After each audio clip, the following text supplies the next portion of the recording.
Ayibonge igama lenkosi. Ayibonge igospel. La emamfeni obala kwindawo yaselembeni. Neminyaka mine ndingena ndiphuma kule ndawo ndishumayela.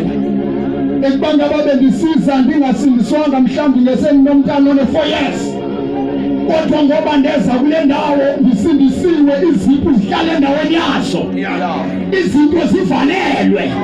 Andithi ndiphondweze kuthiwa mandize mandifeya ndizotshe ndifumane iqhiyazana ngoba inkanuko zam zasuswa emontombezwe zananyathelwa kunkosikazi wami. Isingathi amadoda wonke angazana noThixo angathi nxa ephuma mbele Umtshato afika phazanyiswa ziziteki zaseMthatha alibale namakhosikazi wawo.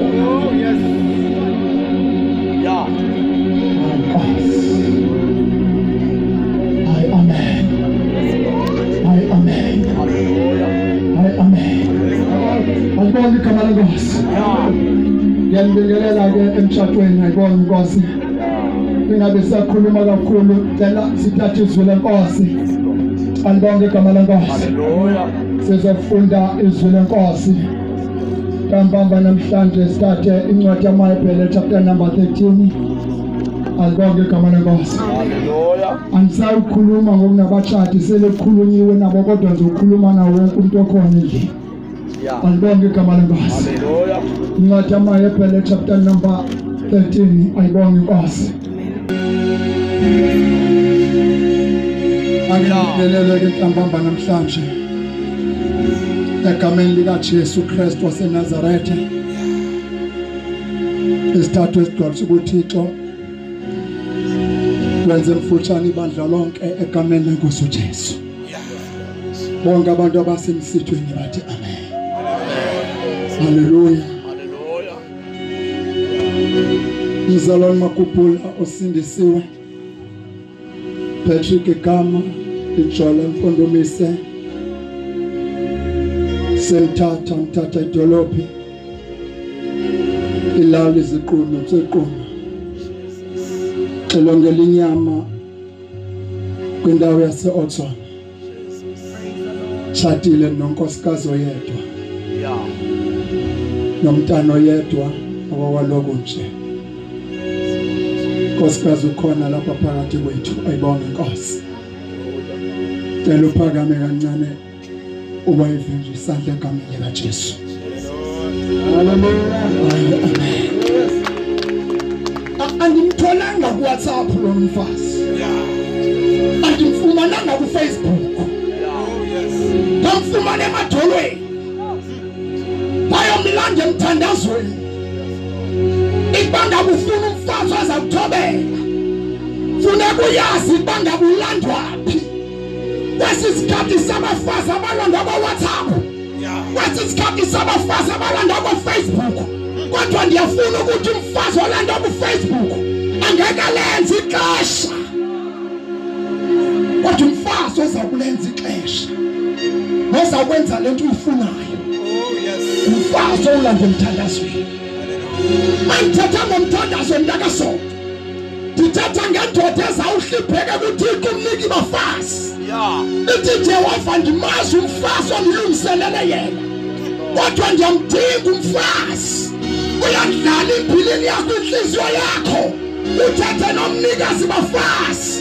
uJehova uThixo akunikeze unkosikazi ozaba yilento ufuna abeyiyo.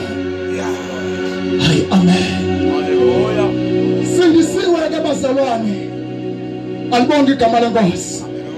Isono zami zixolelwe, ayibonge inkosi. Haleluya. Sindiswe meaning sindiswe ebusuku, alibonge igama lenkosi. Sindiswe unkosikazi engekho, sindiswe unkosikazi ekhona, sindiswe abazalwane bekhona, sindiswe abazalwane bengekho. Yeah. Alibonge igama lenkosi. Haleluya. Ayibonge igospel. La emamfeni obala kwindawo yaselembeni. Neminyaka mine ndingena ndiphuma kule ndawo ndishumayela.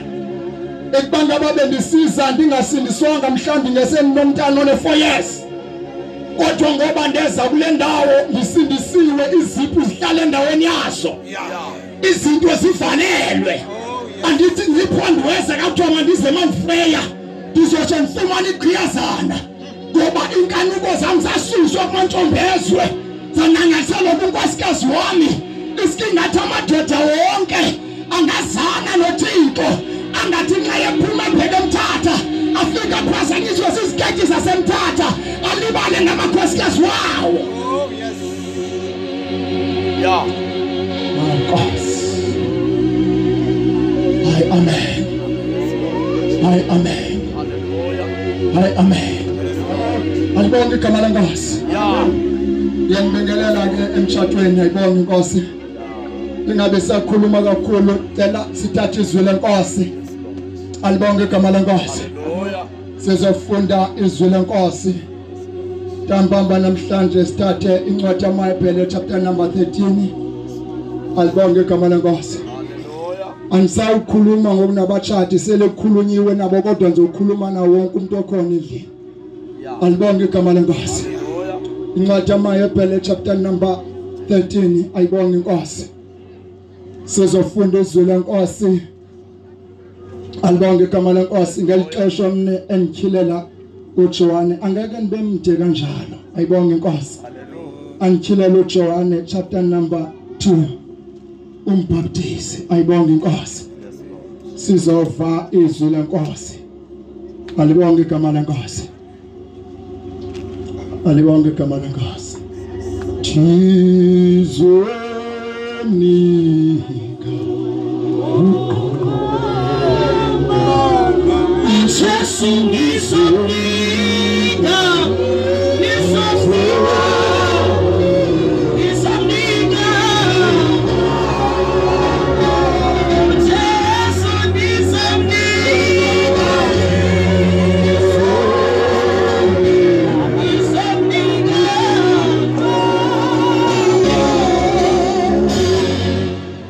Mangalo sifundele verse number 4 kwamaHebheru ka 13.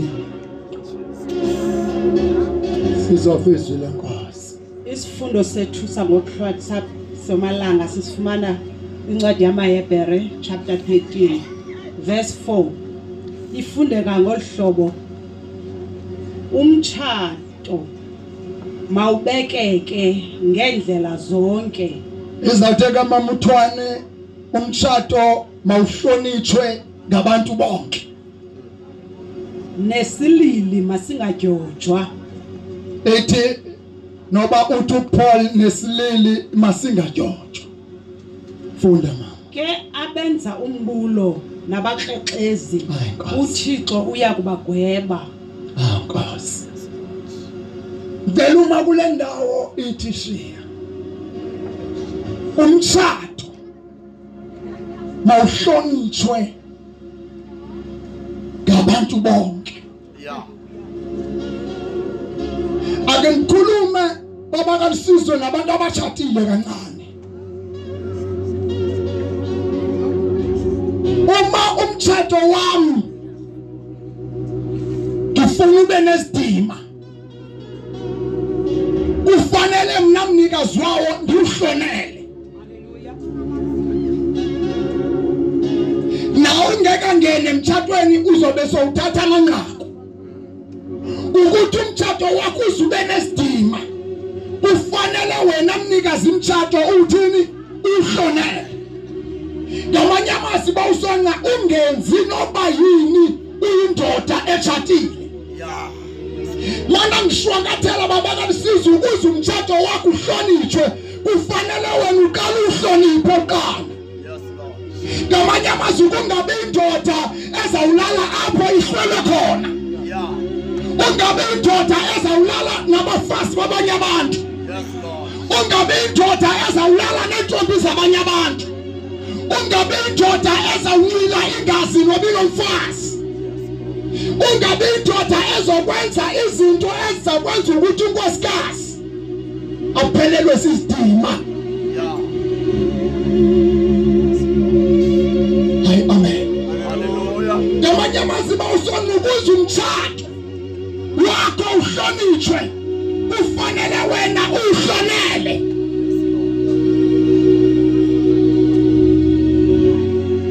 Uma ngabe umtshato wakho ungawuhloniphi ulindele into yokuba uzawuhlonitshwa. Ngamanye amazwi unkosikazi wami ukuba ngaba ndigila imikhwa ndihamba nesifebekazi. Isifebe into ezawuyenza zuzumazi unkosikazi ngoba usiciko sayiphiniphisa. Ngoba ndimavule amasango wokudelwa kukankosikazi zintombi. Ngokunjalo nomama olala nabafana olala namadoda engawuhloniphi umtshato wakhe, umyeni wakhe akayeke ukulindela ukuthi angahlonitshwa. Ngoba nguye ngokwakhe ovule amasango wokuthi umyeni wakhe angahlonitshwa. Semtshatweni namhlanje imitshato ayaziwa ngoba kuyini, kodwa kuyinto kaNkulunkulu. Ngoba abantu abangena emtshatweni bangena bengenalwazi lokuthi umtshato uyini, kufanele uphathwe kanjani, kufanele umuntu atshatile ahlale kanjani, ahambe kanjani, anxibe kanjani. Ngoba manje uyindoda kufanele uhloniphe unkosikazi wakho. Oh yes. Ukuze unkosikazi wakho azohlonipheka.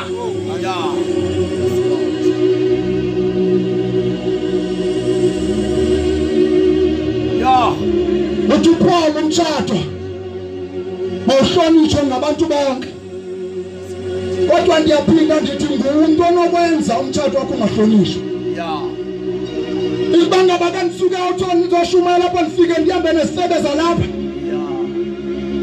Manje kulindele unkosikazi kanifika nawe uzohlonishwa. Ibanga unkosikazi kayisuka ebheka ngapha afika agila imikhwa. Umana ndibonwa njengesisa nalendoda. Abantu abanibona undermine bathi yona iyabonakala minesidima, kodwa umfazi wakhe wenza izinto ezithile. Ngamanye amazwi nokuhlonipheka kwami kuyatshona phansi ngenxa yezenzo zomfazi wami. Yeah. Yeah. Mana ke ngikhuluma ke nonkosikazi, mana ngizonyeka ndimshiya kanjalo, ndidla ngokuthi isidima sami sikunkosikazi wami, esakhe isidima sikumi. Yeah. Umkhonyana umkile lekazo siveze. Ndithi isidima somfazi wami silapha kumba monakala. Ikuba ngabe unkosikazi uzohlonitshwa. Yeah. Uxhomekeke kumloko. Ngokunjalo naye ukuze lihlonipheke uxhomekeke kuye lo. Ukuba wenza ntoni mana ndingekho.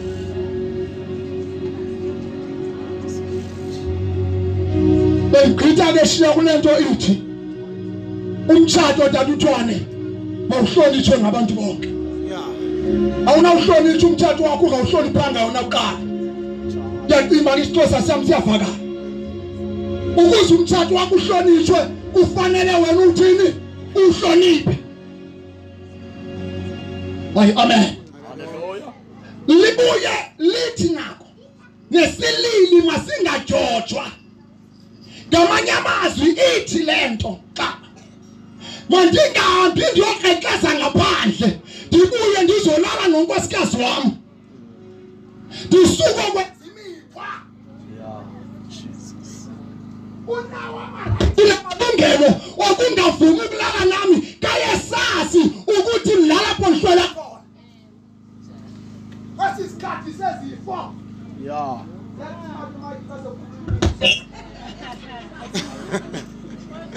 Ngoba litizule kwasani yakuyazinyaniso kwayinyaniso yakumkhulula. Yeah. Ngoba uhleli emtshatweni kodwa konani. Yeah. Kunamantombazana abandamayinayo ngenxa yomyeni wakho.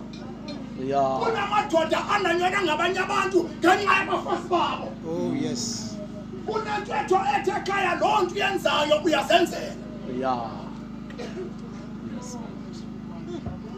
Dithi uma ngabe sazi unkosikazi bawusonke iba lalapho lihlole khona, uma ngibuya ndizinyanzela kuye unayo iright ongavumi.